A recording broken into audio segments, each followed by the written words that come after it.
Hello, नमस्कार। कैसे हैं आप सब? ठीक होंगे? मैं भी ठीक हूँ।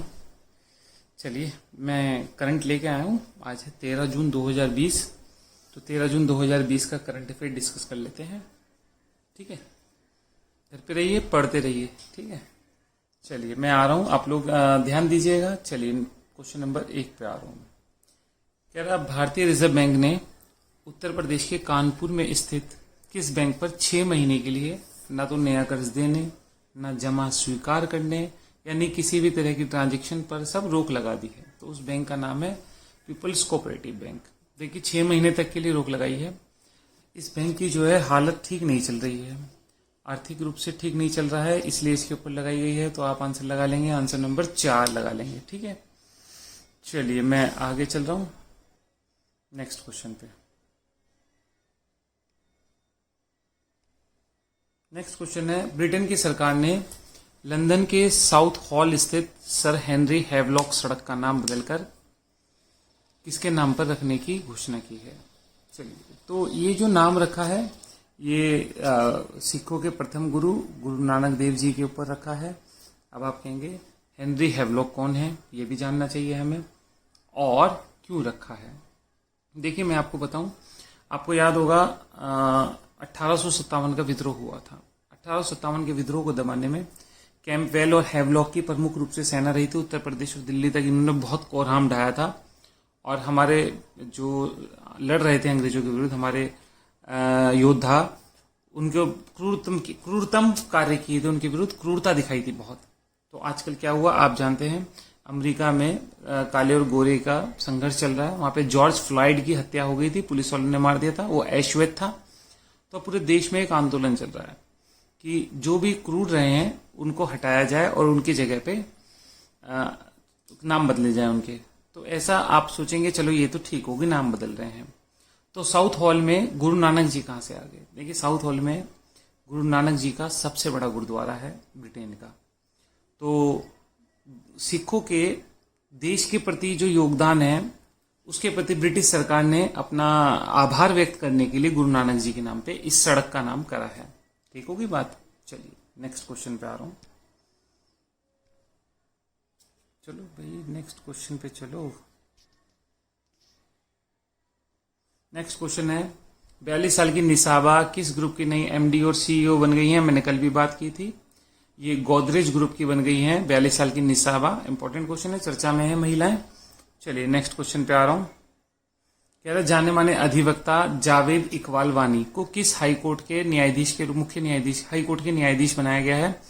तो जम्मू कश्मीर हाई कोर्ट में इनकी अपॉइंटमेंट हुई है। वकील को अधिवक्ता है, एडवोकेट है, जिन्हें जज बनाया गया वहां पे। चलिए नेक्स्ट क्वेश्चन पे आ रहा हूं। सड़क परिवहन मंत्रालय ने कोरोना वायरस की वजह से वाहनों के सभी दस्तावेज की वैलिडिटी 30 सितंबर तक बढ़ा दी है। पिछली पीडीएफ में भी थी ये बात। चलिए, 30 सितंबर तक आपको कोई परमिट लेना था, आपका लाइसेंस अगर रहा था, तो 30 सितंबर तक आप उसको एक्सटेंड हो गई है, आप उसे रिन्यू करा लीजिए। नेक्स्ट कह रहा, अगरबत्ती निर्माताओं को घरेलू बांस का प्रयोग करने के लिए प्रोत्साहित करने के लिए भारत सरकार ने बांस पर कितने प्रतिशत कर लगा दिया है? तो भारत सरकार ने 25% लगा दिया है। अब आप कहेंगे 25% लगा दिया, ये क्या मतलब हुआ? देखिए, पहले था ये 10%, अब इसे बढ़ा करके 25% कर दिया है। तो आप कहेंगे इसका क्या मतलब हुआ? सरकार उत्पादन बढ़ावा देना चाहती है? हम कहेंगे हाँ, सरकार उत्पादन को बढ़ावा देना चाहती है, लेकिन सरकार चाहती है कि जो माल बने वो घरेलू उत्पादों से बने। देखिए, विदेश से बांस आता है, सरकार नहीं चाहती कि अगरबत्ती निर्माता विदेशी बांस का प्रयोग करें, इसलिए विदेशी बांस का जो आयात पर 10% लगता था उसे ही बढ़ा करके कितना 25% कर दिया गया है, जिससे कि अगरबत्ती वाले जो हैं देसी बांस को खरीदने के लिए प्रोत्साहित होंगे। ठीक है, आप समझ गए क्या थ्योरी है सरकार की। नेक्स्ट क्वेश्चन पे आ रहा हूं। कह रहा, हाल ही में गेंद को चमकाने के लिए लार के उपयोग पर प्रतिबंध लगा दिया था। बिल्कुल ठीक बात है, आप जानते हैं आईसीसी ने लगा दिया था। आईसीसी ने इसके ऊपर पहली 2 बार चेतावनी देंगे, तीसरी बार अगली टीम के खाते में 5 अंक जोड़ दिए जाएंगे विपक्षी दल में। तो ये मैंने पिछली पीपीटी में पढ़ा था, आपको याद होगा। इसके अलावा एक और चीज को अनुमति दी आईसीसी ने, जो खिलाड़ी हैं अपने यहाँ पे जो जर्सी के ऊपर लोगो लगाते हैं ना, 32 इंच के लोगो लगाने की भी परमिशन दे दी है। ठीक है जी, चलिए नेक्स्ट क्वेश्चन पे आ रहा हूं। 32 इंच का लोगो लगा सकते हैं। नेक्स्ट क्वेश्चन है, हाल ही में किसने आइसोलेटेड ट्रांसपोर्टेशन के लिए एयरबॉर्न रेस्क्यू पॉड डिजाइन किया है? चलिए मैं इसकी बात कर लेता हूं। देखिए पहले तो इसका आप नाम समझ लीजिए क्या है, फिर मैं डिटेल बताता हूं। इसका नाम है अर्पित, ARPIT। अब आप कहेंगे अर्पित का फुल फॉर्म क्या होगा, आप देख लीजिए। ए से होगा एयरबॉर्न, आर से होगा रेस्क्यू, पी से होगा pod, POD pod. For isolated, I से होगा आइसोलेटेड, टी से होगा ट्रांसपोर्टेशन। आप समझिए ये इंडियन एयरफोर्स ने बनाया है। किसने बनाया है? इंडियन एयरफोर्स ने, भारतीय वायुसेना ने बनाया अर्पित। क्यों बनाया है? देखिए दूर दराज के इलाकों में, पहाड़ी इलाकों में, और पहाड़ी इलाकों में कई रिमोट एरिया में क्या हुआ, कोविड-19 का कोई मरीज है और उसकी हालत खराब है, तो उसको एक स्थान से दूसरे स्थान पर ट्रांसपोर्ट करने के लिए बनाया गया आइसोलेटेड, जिससे उसका इन्फेक्शन भी ना फैले और मरीज को शिफ्ट किया जा सके, इसलिए बनाया है। अर्पित है इसका नाम। ठीक होगी बात। चलिए नेक्स्ट क्वेश्चन पे चल रहा हूं। कह रहा 13 जून को किस देश में आविष्कार दिवस मनाया जाता है? देखिए 13 जून है इसलिए हम चर्चा कर रहे हैं, ये हंगरी में मनाया जाता है। आप कहेंगे हंगरी में क्यों? देखिए हर देश का अलग अलग आविष्कार दिवस होता है। जैसे सितंबर में अर्जेंटीना मनाता है क्योंकि उनके यहाँ पे पेन की खोज की थी बीरो ने उनके उसमें। तो हंगरी के यहाँ पे एक व्यक्ति जिनका नाम है एल्बर्ट सेंट जॉर्जेई। क्या नाम है उनका? नाम है, मैं लिख देता हूं, एल्बर्ट सेंट, ये सेंट ही पढ़ा जाएगा,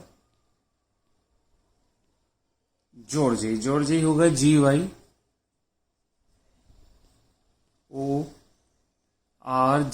ठीक है, देख लीजिएगा, मैं स्पेलिंग बोल देता हूं। अल्बर्ट ALBERT अल्बर्ट, सेंट हो गया SZENT सेंट, जॉर्जेई जॉर्जेई हो गया GYORGEI। इन्होंने क्या किया था? इन्होंने अपने देश के लिए विटामिन सी की सिंथेसिस को पेटेंट कराया था। सिंथेसिस समझ गए आप? सिंथेसिस का मतलब है विटामिन सी का संश्लेषण और उसका कैसे स्ट्रक्चर है, वो उन्होंने सारा विटामिन सी के बारे में स्टडी की थी और अपने देश के लिए 1941 में उसको उन्होंने पेटेंट कराया था। इसलिए देश उसके प्रति आभार व्यक्त करने के लिए ये मनाता है। चलिए नेक्स्ट क्वेश्चन पे आ रहा हूं मैं। कह रहा कोरोना वायरस से बुरी तरह प्रभावित देशों में भारत अब क्या, भारत ब्रिटेन को छोड़कर चौथे स्थान पे आ गया है। ठीक है जी, हालत खराब हो रही है। लगभग 3 लाख लोग के करीब कोविड-19 के इन्फेक्टेड लोग हो गए हैं। लेकिन अच्छी बात यह है कि भारत में जो रिकवरी रेट है बहुत ज्यादा है, लगभग 50% पे हो गया। लगभग 1.5 लाख के करीब लोग ठीक भी हो गए हैं। ठीक है, तो धैर्य रखिए, ठीक हो जाएंगे। आप घर पे रहिए, पढ़ते रहिए, ठीक होगी बात। देखिए आज के 13 जून का यही था करंट, मैंने आपको बता दिया क्वेश्चन है। ठीक है, ध्यान रखिएगा, घर रहिएगा। अगर आप घर रहते हैं तो इससे अच्छी देशभक्ति कुछ नहीं हो सकती, अगर आप सरकार के नियमों का पालन करते हैं तो। ठीक है, थैंक यू, अपना ध्यान रखिएगा, टेक केयर।